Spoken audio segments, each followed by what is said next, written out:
अस्सलाम वालेकुम स्टूडेंट्स। आज हमें स्टडी करना है कार्बोहाइड्रेट की सेकंड जो क्लासिफिकेशन है, जो कैटेगरी है ओलिगोसेक्राइड।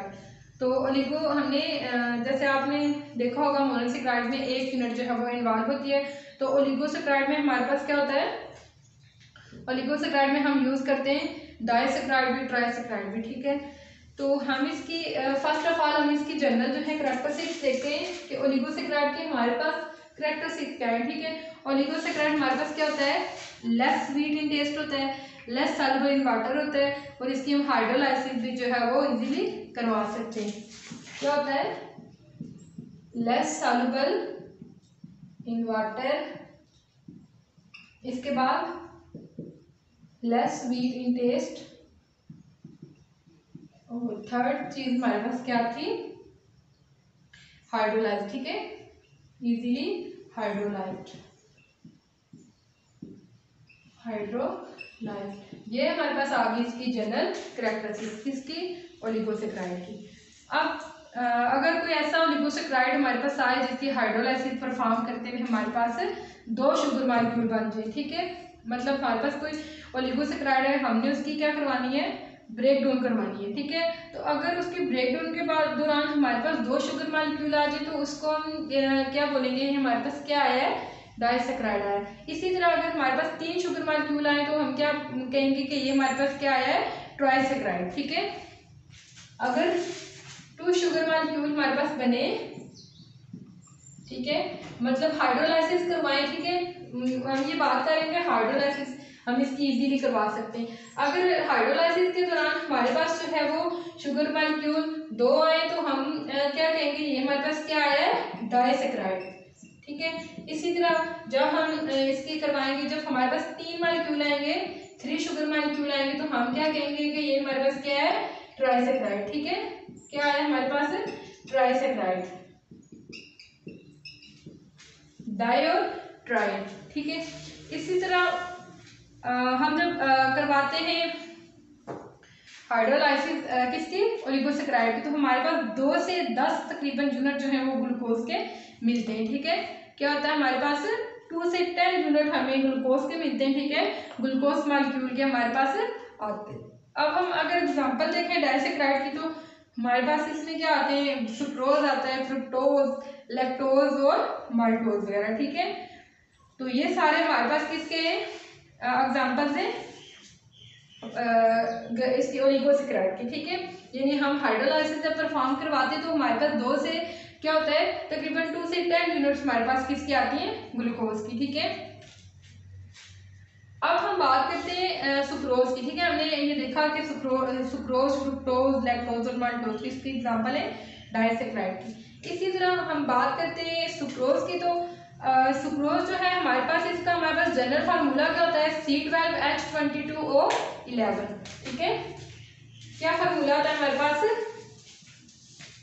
C12H22O11, ये हमारे पास किसका फार्मूला होता है, सुक्रोज का। ठीक है, सुक्रोज का मॉलिक्यूलर फार्मूला।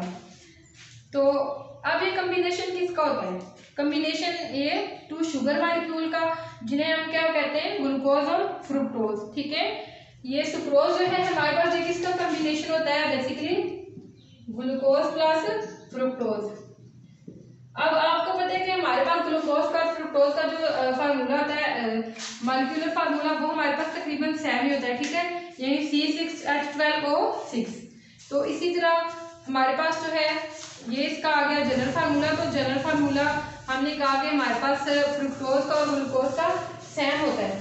इनका जो हमारे पास स्ट्रक्चरल फार्मूला होता है वो डिफरेंट होता है। ठीक है, क्या होता है कि स्ट्रक्चरल फार्मूला हमारे पास ग्लूकोज का और फ्रुक्टोज का वो डिफरेंट होता है, जबकि जो मॉलिक्यूलर फार्मूला होता है दोनों का वो सेम ही होता है, यानी C6H12O। ठीक है, तो अब हम बात करते हैं किसकी, इनके स्ट्रक्चर्स की। तो अब हमें पता है कि जो ये चीज़ तो हमने डिस्कस की कि आपने प्रीवियस लेक्चर में ये चीज़ देखी होगी, जो हमारे पास ग्लूकोज है इसमें 6 कार्बन जो है वो हमारे बनते हैं, यानी 6 कार्बन स्ट्रक्चर होता है इसका। अगर हम इसका रिंग स्ट्रक्चर देखें, ठीक है, तो इसके कितने कार्बन बनते हैं कार्बन हमारे पास 6 कार्बन, इसलिए हम इसको किसका नाम देते हैं, ग्लूकोपाइरानोज का। पाइरानोज मीन 6 कार्बन बनते हैं, ठीक है, 6 कार्बन इसमें इन्वॉल्व हो रहे होते हैं। इसी तरह हमारे पास फ्रुक्टोज का स्ट्रक्चर है, तो फ्रुक्टोज को हम क्या बोलते हैं, फ्रुक्टोपाइरानोज, इसे हम राइबोफ्यूरानोज भी बोल सकते हैं, ठीक है, या फिर फ्रुक्टोफ्यूरानोज बोल सकते हैं, या फिर इसे हम राइबोफ्यूरानोज बोल सकते हैं, ठीक है। क्या बात की हमने कि ग्लूकोज का जो स्ट्रक्चर होता है हमारे पास वो क्या होता है, कितने कार्बन उसके बनते हैं, 6 कार्बन, ठीक है, 6 कार्बन, ठीक है। तो इसे हम क्या बोलते हैं, ग्लूकोपाइरानोज, पाइरानोज मीन 6, ठीक है। इसी तरह हमारे पास फ्रुक्टोज की हम बात करते हैं, तो फ्रुक्टोज का हमने क्या बोला है कि हमारे पास क्या होता है, इसके 5 कार्बन बनते हैं, ठीक है, 5 कार्बन बनते, तो इसलिए हम इसको क्या कहते हैं, या तो हम इसको फ्रुक्टोफ्यूरानोज बोलेंगे या फिर हम इसको राइबोफ्यूरानोज बोलेंगे, ठीक है, राइबोफ्यूरानोज, क्योंकि फ्रुक्टोज हमारे पास एक राइबोज है, ठीक है। तो अब हम इसका स्ट्रक्चर देखते हैं, तो जनरल स्ट्रक्चर हमारे पास इसका इस तरह से होता है, जो हमारे पास इसका रिंग स्ट्रक्चर होता है, ठीक है। तो अब इसमें क्या होगा, आप देखेंगे ये इसका इन दोनों का रिंग स्ट्रक्चर है, ये हमारे पास ग्लूकोज रिंग है, ये हमारे पास फ्रुक्टोज रिंग है, ठीक है। ये देखिए दरमियान में एडिशन का साइन के हम इनको क्या करवा रहे हैं, दोनों को ऐड करवा रहे हैं, ठीक है। अब क्या होता है, इनके दरमियान हाइड्रोलाइसिस होती है, ठीक है। अब ये जो बॉन्ड वाल होता है इनके दरमियान, ठीक है, ये ग्लूकोज और फ्रुक्टोज के दरमियान जो बॉन्डिंग हो रही होती है, इसको हम क्या बोलते हैं, ग्लाइकोसिडिक बॉन्ड, ठीक है, ग्लाइकोसिडिक बॉन्ड बनता है और हाइड्रोलाइसिस का प्रोसेस होता है, उसके रिजल्ट में हमारे पास जो ग्लूकोज जो हमारे पास वाटर होता है वो रिमूव हो जाता है, तो उसमें जो ऑक्सीजन होती है वो आपस में बॉन्ड बना लेते हैं, ठीक है। तो इसका स्ट्रक्चर जो है वो कुछ इस तरह से होता है। अब देखिए कि हमारे पास जो है ये OH, ठीक है, ये और ये आपस में मिलेंगे, ठीक है, तो क्या होगा, यानी हाइड्रोलाइसिस हुई है, हमारे पास तो जो वाटर है H2O ये हमारे पास रिमूव हो गया, ठीक है।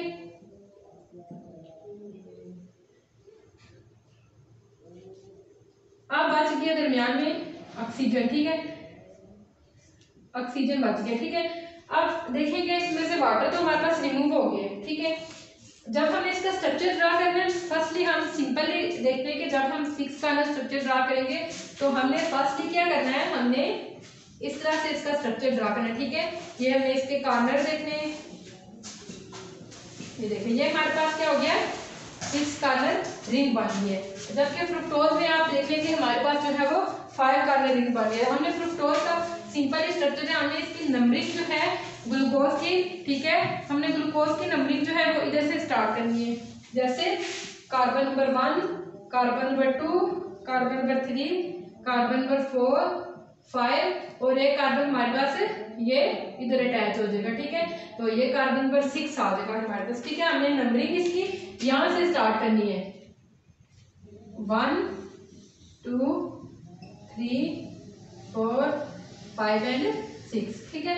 ये हम सिंपली जो है देख रहे हैं कि हमें स्ट्रक्चर इसका किस तरह ड्रा करना है। फिर इसके बाद हमें यहाँ से इसकी बैलेंसिंग स्टार्ट करनी है। वो हम स्ट्रक्चर किस तरह ड्रा करेंगे कि हम जब इसका चेन स्ट्रक्चर देखेंगे तो जो हमारे पास जो है चेन स्ट्रक्चर को देखते हुए हम क्या करेंगे, इसकी हम ड्रा करेंगे इसके स्ट्रक्चर, ठीक है। तो अब हमें पता है कि हमारे पास हम बात कर रहे हैं यहाँ पे किसकी, ये तो हमने नंबरिंग की थी, ठीक है। अब हमने बात की कि हमारे पास H2O जो है वो रिमूव हो गया, ठीक है। तो ये यहाँ पे आपको पता है कि हमारे पास ऑक्सीजन बचेगी, तो ऑक्सीजन यहाँ पे क्या कर लेगी, बॉन्ड बना लेगी, ठीक है। तो हमारे पास इसका स्ट्रक्चर कुछ इस तरह से आ जाएगा, ये आपस में जब मिलेगा तो हमारे पास ये देखिए इस तरह से इसका स्ट्रक्चर बनेगा, ठीक है। ऑक्सीजन जो है वो दरमियान में बॉन्ड बना लेगी, ठीक है। जब इनकी एडिशन होगी है तो हमारे पास यहाँ से H2O रिमूव हो गया और हमारे पास क्या बन जाएगा, ऑक्सीजन इनके साथ बॉन्ड बना लेगी, ठीक है।